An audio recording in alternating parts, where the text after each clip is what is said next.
Last video में हम लोगों ने इंडियन नेशनलिज्म के फैक्टर्स में सामाजिक राजनीतिक कारण, सामाजिक कारण, आर्थिक कारण किया था। अभी हम लोग डिस्कशन करेंगे इंडियन नेशनलिज्म के सांस्कृतिक कारण के बारे में।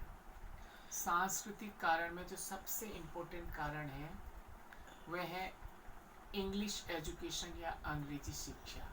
अंग्रेजों ने हिंदुस्तानियों को जो इंग्लिश एजुकेशन दी थी उसके पीछे उनकी स्ट्रेटजी थी कि वह अपने लिए क्लरिकल स्टाफ को डेवलप करना चाहते थे या ट्रेंड करना चाहते थे। उनकी स्ट्रेटजी एजुकेशन देने में दूसरी थी, और दूसरा मिशनरियों के द्वारा, जो ईसाई मिशनरी थे उनके द्वारा क्रिश्चियनिटी की शिक्षा दी जाती थी। उनकी इसके पीछे एक अलग स्ट्रेटजी थी। उनकी स्ट्रेटजी थी कि एक तो ईसाई धर्म का प्रचार हो और दूसरा हमारे लिए क्लरिकल स्टाफ ट्रेंड होता जाए।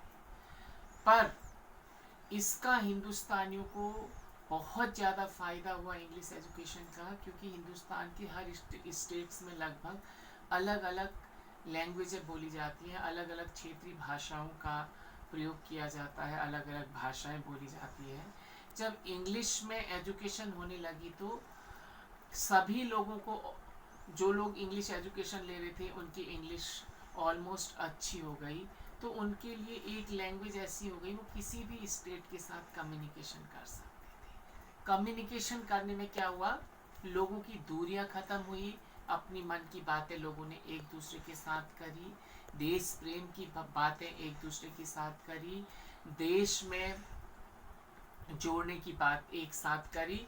तो इससे कहीं न कहीं राष्ट्रवाद को बहुत ज़्यादा बढ़ावा मिला और देश में एकता की भावना आई।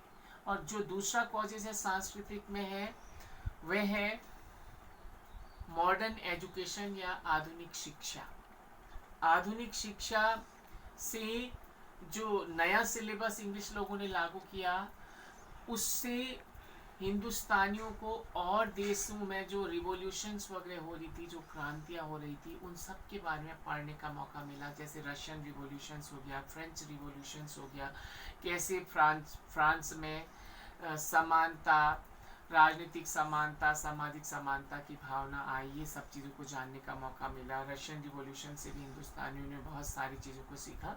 तो उन लोगों के मन में एक अलग सी भावना उत्पन्न हुई। 1776 का जो इंडिपेंडेंसी वॉर ऑफ अमेरिका हुआ और अमेरिका ने अपनी स्वतंत्रता हासिल कर ली अंग्रेजों के द्वारा, तो इनके हिंदुस्तानियों में भी एक कॉन्फिडेंस आया, एक पॉजिटिव वाइब्रेशंस आए कि अगर हम लोग एकता, यूनिटी को बना के चलें और एक सही स्ट्रेटजी को प्लान करके चले तो हम अंग्रेजों को हिंदुस्तान से निकाल सकते हैं। और इस प्रकार से उनके मन में मॉडर्न एजुकेशन से भी उन्होंने लर्न किया कि उन मॉडर्न एजुकेशन से भी उनके मन में नेशनलिटी की भावना आई या नेशनलिज्म की भावना आई, और वो लोग एकजुट होकर के अंग्रेज लोगों को हिंदुस्तान से निकालना चाहते थे। और इसके साथ साथ अब हम लोग डिस्कशन करते हैं कि जो नेशनलिज्म की जो भावना आई थी, जब ये सब चीज़ें चारों तरफ फैल रही थी, अलग अलग विचारधारा के लोग अलग अलग तरीके से फैला रहे थे,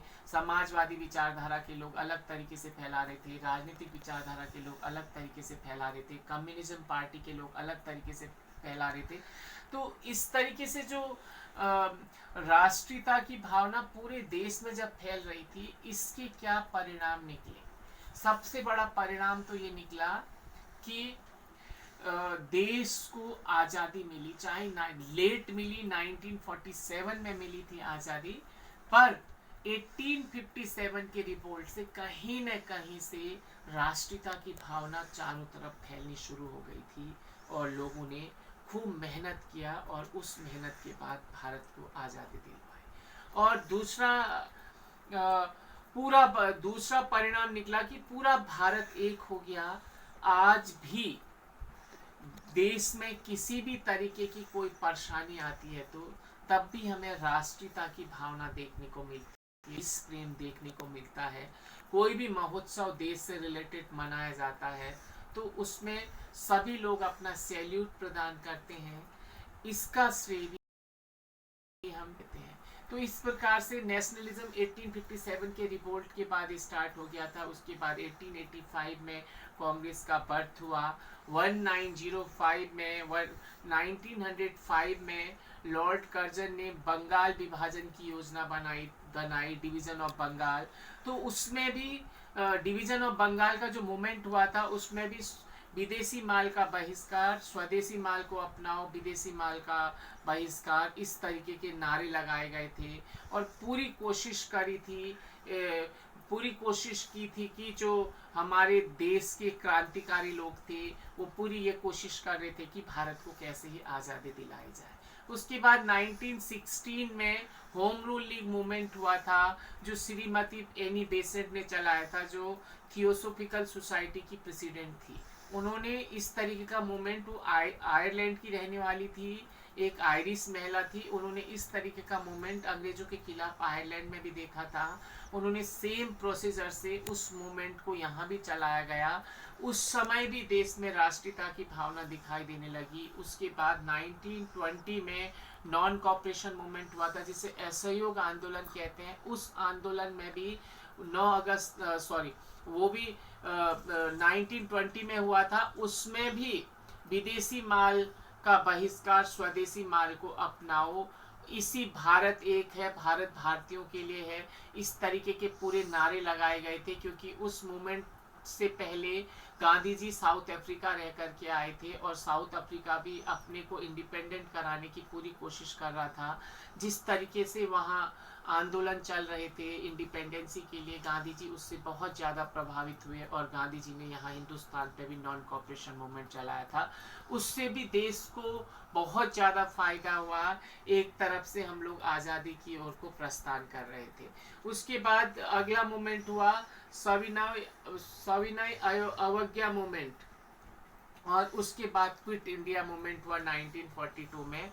और उसके बाद 1947 में आज़ादी का मूवमेंट हुआ और हिंदुस्तान आज़ाद हो गया। और यहाँ पे हम लोगों का आज फ्रीडम स्ट्रगल ख़त्म होता है। अगली यूनिट हमारी रह जाती है, इस यूनिट का अगला पार्ट रह जाता है।